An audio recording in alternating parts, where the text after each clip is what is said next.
बिहार बाढ़ और बदहाली मानो चोली दामन का साथ है।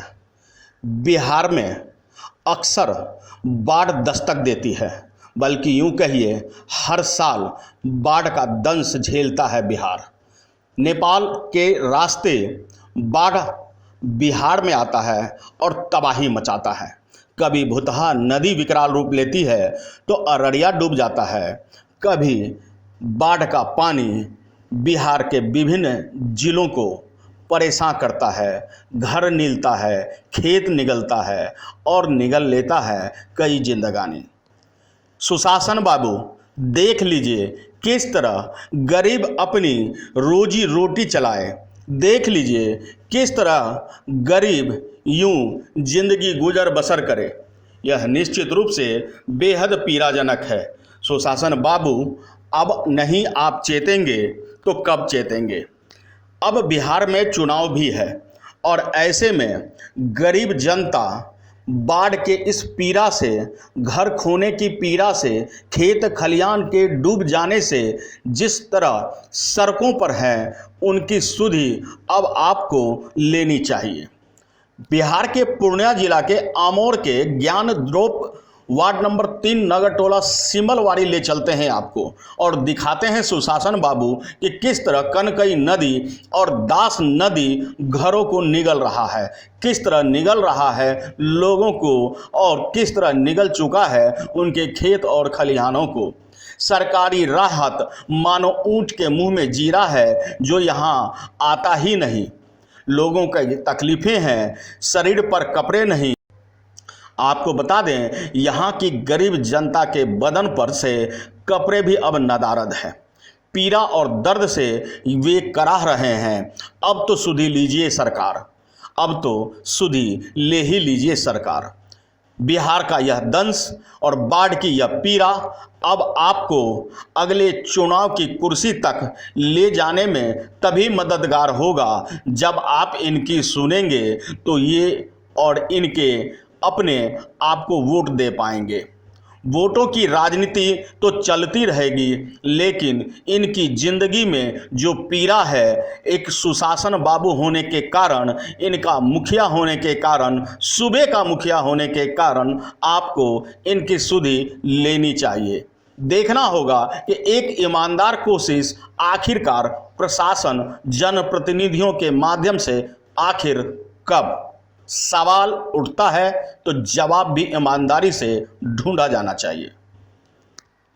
पंचायत के अंतर्गत आया हुआ हूँ और जो कि दास नदी और कनकई नदी दोनों की समीप एक धारा में बह रही है और यहाँ कम से कम 250 घर नदी के किनारे में जो बसे हुए थे वो नदी में विलीन हो चुके हैं। अब तक ना ही कोई जनप्रतिनिधि, ना ही एमपी, ना विधायक किसी ने भी इन लोग को देखने के लिए नहीं आए। ये लोग किस तरह रह रहे हैं और अपने जीवन को कैसे व्यापन कर रहे हैं। और यहाँ के जो जनप्रतिनिधि है आप देख सकते हैं, जैसे कि यहाँ अभी एमपी हैं जावेद अख्तर जी और यहाँ के जो माननीय विधायक हैं जलील मस्तान जी, आज तक इन लोग के से पूछे नहीं कि ये लोग किस तरह रह रहे हैं। और यहाँ कुछ ग्रामीण हैं जिनका घर कटे हैं और वो लोग के पास कुछ भी खाने के लिए नहीं बचे हैं, सिर्फ शरीर में जो कपड़े हैं वही बचे हैं। और ये लोग काफ़ी आशा लगा के सरकार से मांग कर रही कि हमें कहीं रहने की जगह दे और हम वहाँ रहें। और इन लोग के पास कोई भी ज़मीन नहीं है जो कि जाके कहीं बसे। मैं कैमरामैन से चाहता हूँ उन लोग का तस्वीर दिखाएं जिन लोग का घर कटे हैं। घर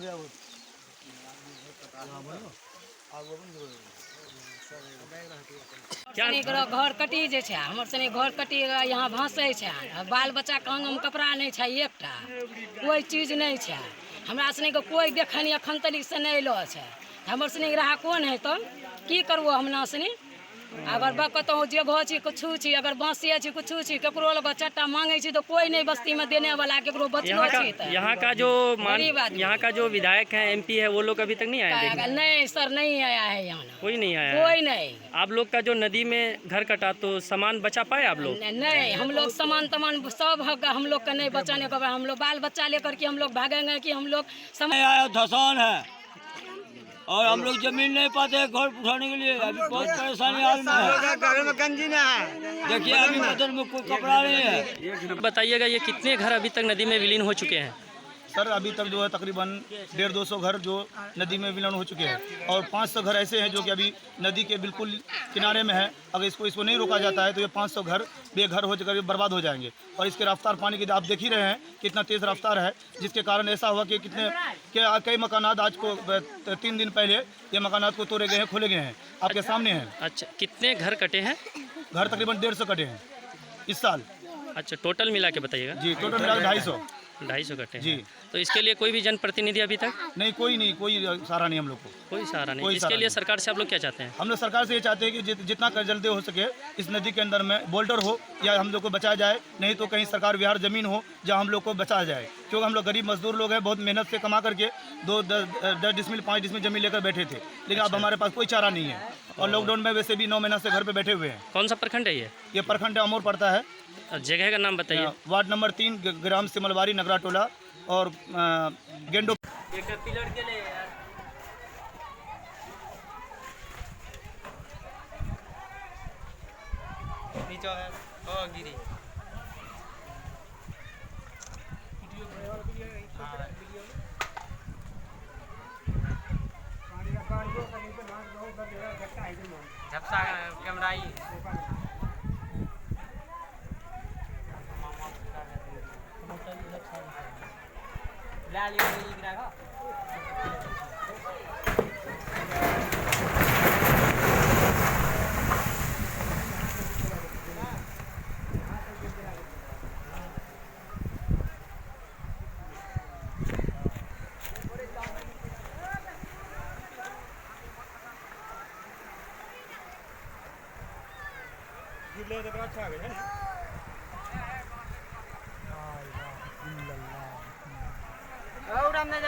तो आज के लिए इतना ही।